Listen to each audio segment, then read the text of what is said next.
பசி வேற வயிற்று ரொம்ப கிள்ளுது. திருப்பி முடிஞ்ச மட்டும் கத்துறாரு, கா கா கான்னு தூரத்துல ஒரு காக்கா வந்துகிட்டு இருக்காங்க.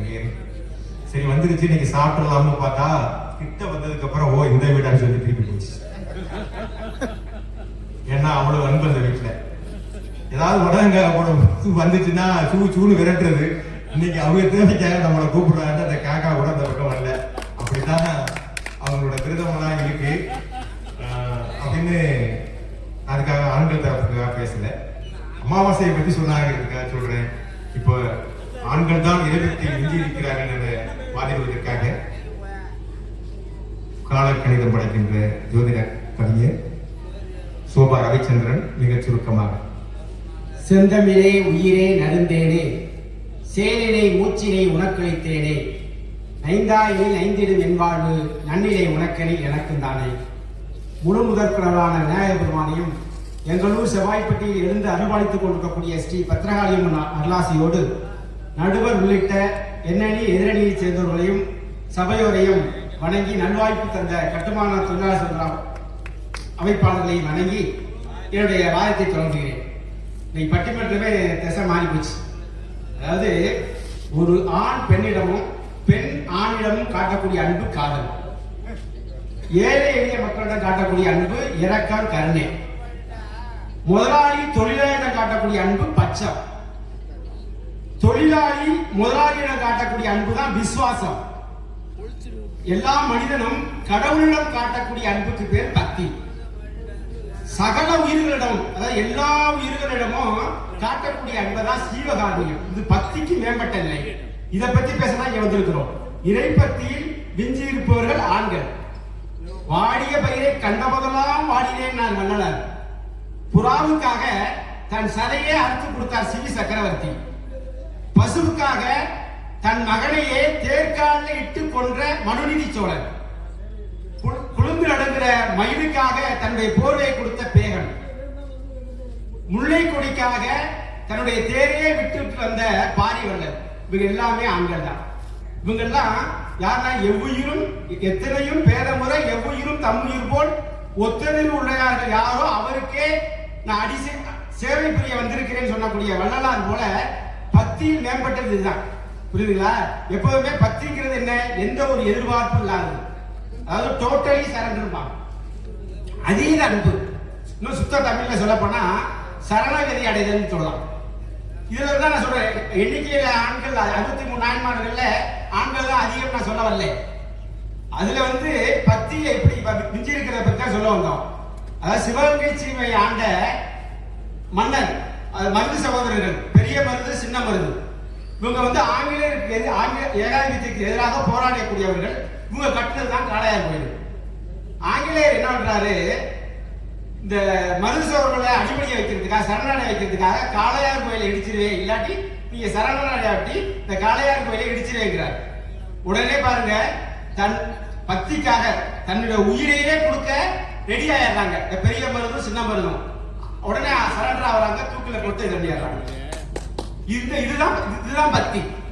அதே மாதிரி தன்னுடைய பிள்ளைய பாம்பு கடிச்சிருது, அதை இலையில போட்டு மறைச்சு வச்சுட்டு திருநாவுக்கரசருக்கு உணவு அமுது படைக்கிறாரு. உடனே திருநாவுக்கரசர் கேட்கிறாரு, எங்க பையன் அது பாம்பு கடிச்சு இறந்ததை சொல்லக்கூடாது, சொன்னோம்னாக்க இவர் சாப்பிட மாட்டாரு அப்படின்ட்டு நாம இல்ல வரைக்கிறாங்க. உடனே அவர் தேவாரம் பாடுறாரு. பதிகம் பாடினோடனே பாம்பு கடிச்ச அம்மையே உடனே எழுந்திரிச்சு வர்றாரு. இதுதான் பக்தி. இது மாதிரி பக்தியை தான் நான் சொல்ல வர்றோம். மற்றபடி நாங்க காவடி எடுக்கிறோம், நான் முளப்பாரி எடுக்கிறோம், சித்ரா சொன்னாங்கல்ல நாங்க இவ்வளவு விரதம் பண்றோம், அதெல்லாம் இல்ல பக்தி. அதாவது தன்னையே முழுவதும் அர்ப்பணிக்கிறது. பூசலாரும் கோயில் கட்டுறாரு. அங்கே உள்ள பல்லவ மன்னன் நரசிம்ம பல்லவ மன்னன் கோயில் கட்டுறாங்க. அவர் பணத்தை செலவழிச்சு கோயில் கட்டுறாரு. ஆனா பூசலார் தன் மனசுக்குள்ளே கோயில் கட்டுறாரு. அவர்கிட்ட காசு இல்லை. 2 பேரும் குடமுழுக்காக ஒரே நாள்ல வைக்கிறாங்க. இறைவன் மன்னன் கட்டின அந்த கோயிலுக்கு போல அந்த மனசுக்குள்ளே கோயில் கட்டினார்ல பூசலார், மனக்கோயில் கட்ட பூசலார், அவருக்கு தான் காட்சி அளித்தார். அடுத்து சீரானுங்கிற பிள்ளைய அப்படியே வெட்டி சமைச்சு போடுற சிறுதொண்டர் புராணம். அதுக்கு அடுத்தபடியாக அதாவது எதிர்நாட்டு மண்ணே, முத்தநாதங்கிற எதிர்நாட்டு மண்ணே அவன் என்ன பண்றாருன்னா பல முறை வந்து மெய்ப்பொருள் நாயனரோட சண்டை போட்டு பாக்குறாரு, தோத்தே போயிடுறாரு. கடைசியில வந்து ஒரு முடிவு பண்றாரு. என்ன செய்யறாருன்னா, ஒரு வஞ்சகத்தால வெல்லணும் அப்படிங்கிறதுக்காக சிவவேடம் பூண்டு கையில புத்தகத்தை எடுத்துக்கிட்டு உள்ள கத்தியை மறைச்சிக்கிட்டு வர்றாரு.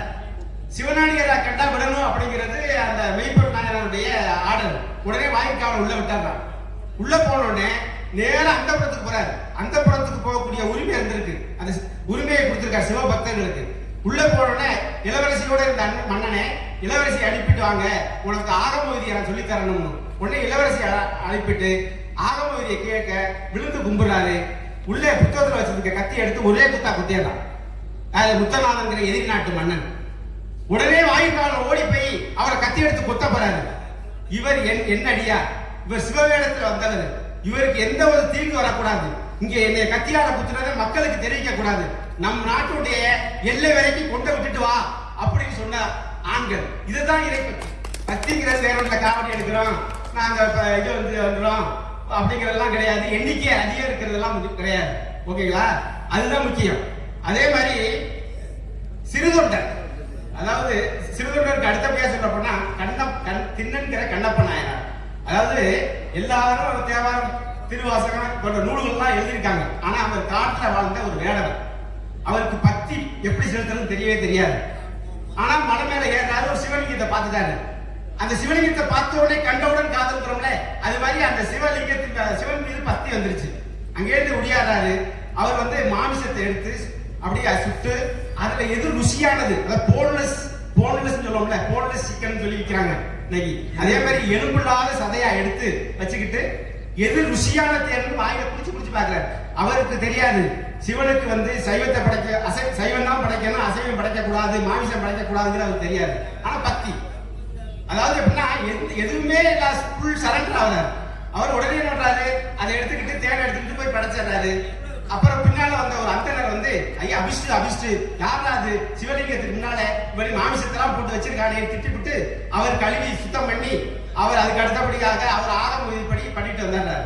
இப்படியே தொடர்ந்து மாறி மாறி நடக்குது. ஒவ்வொரு முறையும் இந்த அந்தரை திட்டுறதுதான் வேலை. அப்ப அந்தனருடைய கனவுல சிவன் தோன்றாரு, நீ நாளைக்கு காலையில மறைஞ்சிருந்து பாருங்க. இப்ப மறைஞ்சிருக்கிறார். இங்கேருந்து திண்ணன்கிற அந்த அவர் வேடவர் போறாரு. போன உடனே அந்த லிங்கத்துல ரத்தம் வந்துருது, ஒரு கண்ணுல ரத்தம் வருது. உடனே என்ன பண்றாரு, நம்மளா என்ன பண்ணுவோம், கண்ணுல ரத்தம் வந்தா பயந்தடிச்சு ஒடியாந்துருவோம். அவர் என்ன பண்றாருன்னா அந்த காட்டில் உள்ள மூலிகைகளை எடுத்து கொண்டு வச்சு அப்பி பாக்குறாரு. ஆனா எதுவுமே அந்த ரத்தம் நிக்கவே இல்லை. உடனே தன்னுடைய ஒரு கண்ணை எடுத்து அதுல வைக்கிறாரு, அங்க ரத்தம் நின்று போயிடுது. அடுத்து உடனே சோதிக்கிறாரு சிவன், மறு கண்ணையும் ரத்தம் வைக்கிறாரு மறு விலகி. உடனே இன்னொரு கண்ணை எடுத்தா அவர் கண்ணு தெரியாது. உடனே தன்னுடைய காலை தூக்கி அந்த மற்றொரு கண்ணுல வச்சுக்கிறார். தன்னுடைய காலை தூக்கி கண்ணுல வச்சுக்கிட்டு மற்றொரு கண்ணையும் எடுத்து வைக்கிறார்னா அதுதான் பக்தி. அதுதான் பக்தியில உச்சம். அவர் எதுவும் படிச்சவர் கிடையாது, அவர் ஒன்றும் பெரிய ஆகம விதி தெரியாது. நாயன்மார்களே முதல்ல போற்றப்படக்கூடிய நாயனாராக அந்த திண்ணன்கிற வேடவன் கண்ணப்ப நாயனாராக, அதாவது முதல்ல ஐடோனேஷன், கண்ணை தானம் பண்ணலாம் அப்படிங்கிற ஐடோனர், முதல் ஐடோனர் யாரு, முதல் கண்தானம் பண்ணவர் யாரு, கண்ணப்ப நாயனார் தான். இது மாதிரி பக்தியில இந்த மாதிரி பக்தி தான் சொல்றேன். இதே மாதிரி ஆழ்வார்கள்ல 11 பேர்ல ஒண்ணுதான் ஆண்டாள் தான் பெண்ணாழ்வார் அப்படின்னு சொல்லவில்லை. அதுலயே ஆழ்வார்கள்ல பொய்கை ஆழ்வார், பூதத்தாழ்வார், பேயாழ்வார் இவர்கள்லாம் ஒரே காலத்தை சேர்ந்தவர்கள். அதுக்கு அடுத்து வந்தவர் தான் இவர் திருமணிசை ஆழ்வார். திருமணிசை ஆழ்வாருடைய ஒரு சீடன் கணிகண்ணன். கணிகண்ணனை கூப்பிட்டு அந்த நாட்டு மன்னன், அந்த பல்லவ மன்னன் என்ன சொல்றாருன்னா, என்னுடைய இளமை திருப்புறபடி உங்க மன்னனை புகழ்ந்து பாட சொல்லுங்கிறார். அவர் சொல்றார், எங்க குரு இறைவனை தவிர மனுஷனை பாட மாட்டாரு அப்படிங்கிறாரு. உடனே நீ வந்து இன்னைக்கு நாடு கடத்தப்படுறாரு. உடனே இன்னைக்கு இரவுக்கே நீ காஞ்சிபுரத்தை விட்டுட்டு போங்கிறாரு. உடனே வந்து என்ன பண்றா, திருமணிசை அவருடைய சீடன் கணிகண்ணன் போயிடுறாரு. திருமணிசை ஆழ்வார் உடனே திருமாலை பார்த்து பாடுறாரு, கணிகண்ணன் போகின்றான் காமரு பூங்கச்சி, மணிவண்ணா நீ இங்கு கிடக்க வேண்டாம், நீயும் துணிவன்றி சென்னா புலவன் யான் செல்கின்றேன், நீ உன்னுடைய பையனாக பாய் சூட்டிக் கொள்கிறார். அதாவது கடவுளுக்கே உத்தரவு போடுறாரு. கணிகண்ணன் போறான், நானும் போறேன், நீயும் உன்னுடைய திருமால் வந்து பாம்பு படுக்கையை தன்னுடைய படுக்கையாக கொண்டவர், நீனும் பாம்பு படுக்கையை சுத்திக்கிட்டு வந்துருங்கிறாரு. அதே மாதிரி கணிகண்ணன் போய் திருமணிசை ஆழ்வார் போறாரு. பின்னாலே ஒரு திருமால் வந்திருக்காருன்னா, கடவுள் வர்றாருன்னா, ஒருடைய ஆழ்வருடைய ஒரு பேச்சுக்காக, ஒரு பக்திக்காக கடவுளே அந்த பைந்தாக பாய் சுருட்டிக்கிட்டு வர்றாருன்னா, இதுதான் பக்தியின் உச்சம். இதை செய்யறது தான் ஆண்கள். இதுதான் நான் சொல்றேன். பக்தி எப்படின்னா, இன்னைக்கு தலைப்பு என்னன்னா, பக்தி நெறியில் விஞ்சி, இறை பக்தியில் விஞ்சி இருப்பவர்கள், இறை பக்தியில விஞ்சி இருக்கிற இவர் தான். அதே மாதிரி போனோடனே உடனே போயிட்டு அந்தணர்கள் எல்லாம் சொல்றாங்க, எல்லாரும் இந்த மாதிரி கடிகண்டன் போறாரு, கடிகண்டன் போனோடனே திருமணிசை அவர் போயிட்டாரு, பின்னால வந்து திருமால் போனாரு, திருமால் போனோடனே அவருடைய மனைவி லட்சுமியும் பின்னால போயிடுறாங்க. அப்புறம் தேவாதி தேவர்கள் எல்லாம் போயிடுறாங்க.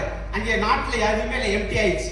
உடனே மன்னனுக்கு வந்து என்ன ஆயிடுச்சு, ஆகா நம்ம தப்பு பண்ணிட்டோம், போயிட்டு திருமணிசை போய் இவங்க எல்லாம் போய் தங்கின இடம் தான் ஓரி இருக்கை. ஒரே ஒரு நாள் தங்கினால அந்த ஊர் இன்னும் இருக்கு. நீங்க பாத்தீங்கன்னா தெரியும், காஞ்சிபுரம் பக்கம் ஓரி இருக்கேன்னு ஊர். அங்கே போயிட்டு அவர் மன்னிப்பு கேட்கிறார். ஒரு அரசன் ஒரு ஆழ்வாரிடம் மன்னிப்பு கேட்கிறார். ஏன்னா கடவுளே அவர் பேச்ச கேட்குது, அவர் பேச்ச கேட்டு போகுது. அந்த அளவுக்கு அவர் இறைப்பக்தியில சிறந்து இருக்கிறார். அப்ப உடனே அவர் என்ன சொல்றாரு, கணிகண்ணன் போக்கொழிந்தான் தாமொரு பூக்கஞ்சி துணிவன்றி சென்னா புலவன் நானும் போக்கொழிந்தேன், நீ ஒரு பாய் விரிச்சுக்கிறார். உடனே விரிச்சுக்கிட்டு என்ன பண்றாரு, திருமால் திரும்பி பழையபடி ஊருக்கு போயிடுறாரு. அதுக்கு அடுத்தபடியாக நம்ம கடவுள்கிட்ட என்ன வேணும், பொண்ணு வேணும், பணம் வேணும், பதவி வேணும், பட்டம் வேணும், இப்படி செல்வம் வேணும், குழந்தை பாக்கியம் வேணும், இதெல்லாம் பக்தி கிடையாது. இது மாதிரி வேண்டதெல்லாம் பக்தி கிடையாது. எதுதான் பக்தினா, அவருடைய பக்திங்கிறது அவர் குலசேகர ஆழ்வார் வேண்டாரு பாருங்க, ஆனாத செல்வ தரம்பெயர்கள் தற்சூழ வானாலும் செல்வமும் மன்னரசும் யான் வேண்டேன். எனக்கு வந்து காசு பணம் வசதி வாய்ப்பு அறம்பெயர்கள் சூழ்றது வாழ்ற வாழ்க்கை வேண்டாம். தேனார் பூஞ்சோலை திருவேங்கட சுனையில் மீனாக பிறக்கக்கூடிய வர வேண்டாம் எனக்கு.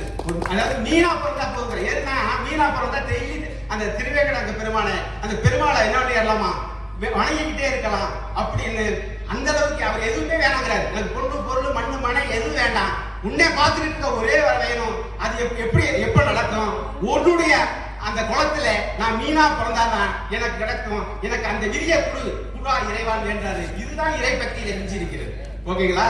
அதுக்கு அடுத்து சமயக்குறவர்கள் எல்லாத்துக்கும் கூட ஆண்கள், ஆழ்வார்கள் சொல்லிட்டோம், நாயன்மார் சொல்லிட்டோம். சமயக்குறவர்கள் அப்பர், அதுக்கடுத்து திருஞான சம்பந்தர். அப்பர் இருக்கிறதெல்லாம் திருநாவுக்கரசர், திருஞான சம்பந்தர், அதுக்கடுத்து சுந்தரர், மாணிக்கவாசர்.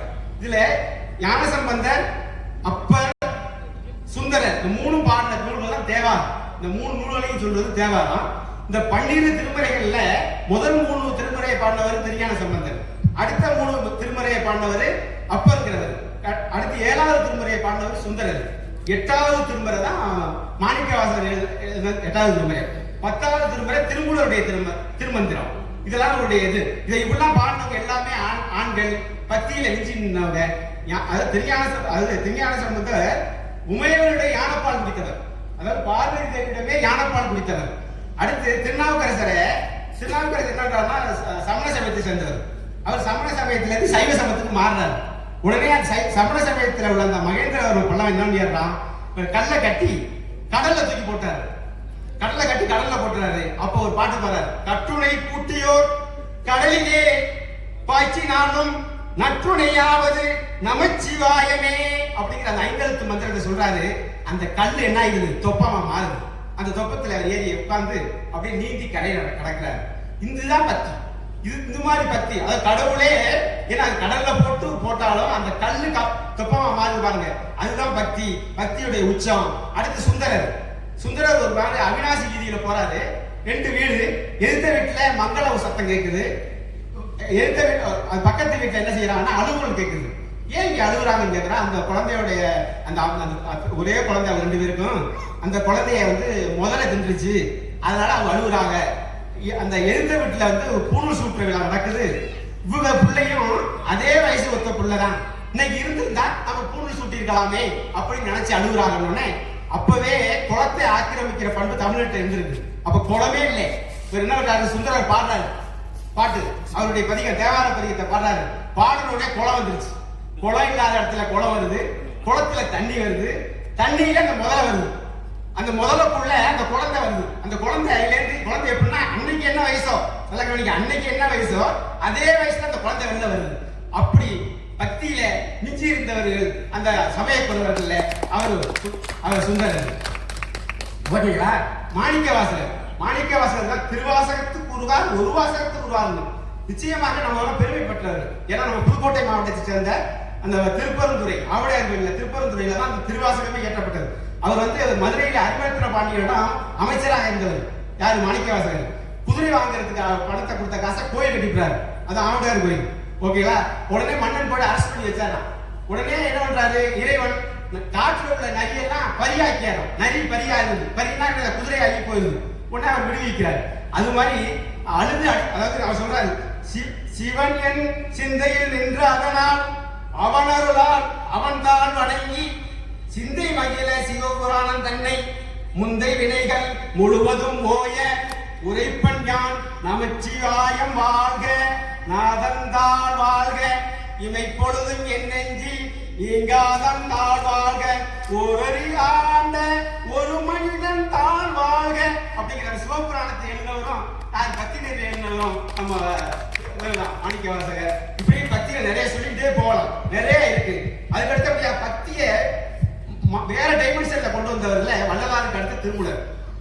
உள்ளம் பெருங்கோயில் ஊனுடம்பு ஆலயம் வள்ளல் பிரானருக்கு வாய் கோபுர வாசல் தெல்ல தெளிந்தவருக்கு சீவன் சிவலிங்கம் கள்ள புலன் ஐந்தும் காடா வழி விளக்கு.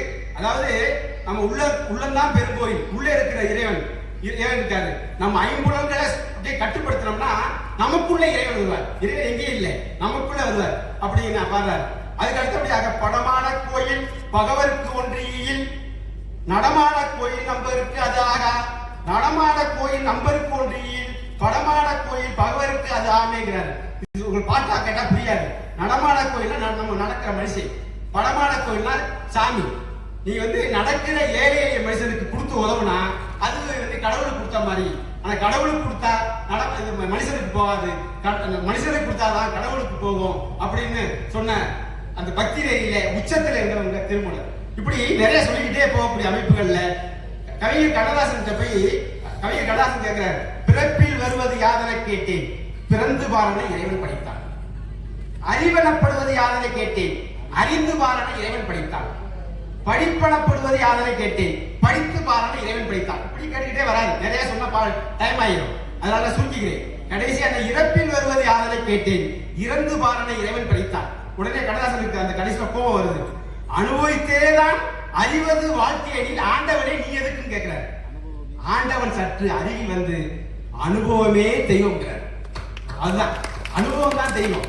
அப்படி சொன்ன கவிஞர் கண்ணதாசன். அதுக்கடுத்து பட்டினத்தடிகள் பெரிய செல்வந்தர். அவர்கிட்ட சொத்து பொத்து நிறைய இருக்கு. எல்லாத்தையும் திறந்துட்டு அவர் திடீர்னு ஒரு நிலையாமை பொருளுடைய நிலையாமை உணர்ந்தோடனே எல்லா சொத்தையும் திறந்துறாரு. கடைசியில ஒரு துணியை அறுத்து கோமலம் கட்டிக்கிறார். அவருடைய தமைக்கேர்னா அக்காவுக்கு கேவலமா போச்சு, குடும்ப மானத்தை காப்பாற்ற கெடுக்கிறான் அப்படின்ட்டு அப்பத்துல விஷத்தை தடவி கொண்ட பட்டினத்தடியை கொண்டு கொடுக்கிறார். அவருக்கு தெரியும் அவரை சித்தர், அவருக்கு மட்டும் தெரியாம இருக்கும். தன்வினை தன்னை சூடும் ஓட்டப்பன் வீட்டை சூடும் அப்படிங்கிறாரு. அதனால ஓட்டுல அந்த அப்பத்தை சொல்லி வச்சுட்டு போயிடுறாரு. சொல்லிட்டு இந்த பாடல தன்வினை தன்னை சூடும் ஓட்டப்பன் வீட்டை சூடும் உடனே எரிஞ்சிருது. அவ்வளவு பெரிய பக்தி மான். அவர் தான் தாயை பத்தி ஐயிருதுங்கள் அந்த பாட்டு. தாய்க்காக தாயை ஒரு ஆளுக்கு மட்டும் தான் இருந்தார். அதே மாதிரி கௌரவ புத்தர் சித்தார்த்தன் ஏற்பேரை கொண்டவர். உலக ஆசைகளை அவர் அது பிறக்கிறப்பவே சோதிடர் சொல்லிட்டாங்க, இவர் துறவி ஆகிறாரு. உடனே அவர் என்ன பண்றாரு, வீட்டுக்குள்ளேயே அடைச்சு வைக்கிறாங்க. அங்க உள்ள பூ இருந்தா கூட அவர் ஞானம் பூ உதிரத்துக்கு முன்னாலே எடுத்து சொல்லிடுறாங்க. இளவயசு பெண்களை தாதியா வச்சிருந்தார். அவருக்கு திருமணம் நடந்தது. அவர் இப்படி நடந்த பிறகு ஒரு நாள் வீதியில போனது, வீதியில வர்றாரு, ஒரு நோயுடனை பாக்குறாரு. அதுக்கு அடுத்தபடியாக ஒரு இறந்து வரக்கூடிய குணத்தை பாக்குறாரு. உடனே பிறப்புன்னா யாரு இவருக்கு புரியல, வீட்டுக்குள்ளே இருந்தவர்னே. உடனே அவர் கேட்கிறாரு என்னதுன்னு. இறந்து போயிட்டு அவங்க குணம் போயிட்டு இருக்கணும். அப்ப பிறப்புன்னா இறப்புன்னு ஒண்ணு இருக்கோ அப்படின்ட்டு வீட்டை விட்டு அரண்மனையை தொடர்ந்து போய் முக்தி பெற்று ஆசையே துன்பத்துக்கு காரணம் கண்டு அவர் மூலமாக பரவுவதுதான் இந்த புத்த மதமே. இதுதான் ஆண்கள். இப்படி ஆண்கள் நிறைய சொல்லலாம் அப்படின்னு சொல்லிக்கிட்டு அதனால பக்தியில அதாவது பக்தி என்ன அந்த கவிஞர் கண்ணதாசன் இதோட பாட்டு நிறைய செய்கிறேன். ஆடை அணிகலன் ஆடம்பரங்கள் ஆண்டவன் விரும்புவதில்லை, அங்கொரு கண்ணும் இங்கொரு கண்ணும் ஆலய வழிபாடில்லை, தெய்வம் இருப்பது எங்கே அது எங்கள் ஆண்களிடமே என்று கூறி நல்வாய்ப்புக்கு நன்றி விடைபெறுகிறேன். நன்றி, வணக்கம்.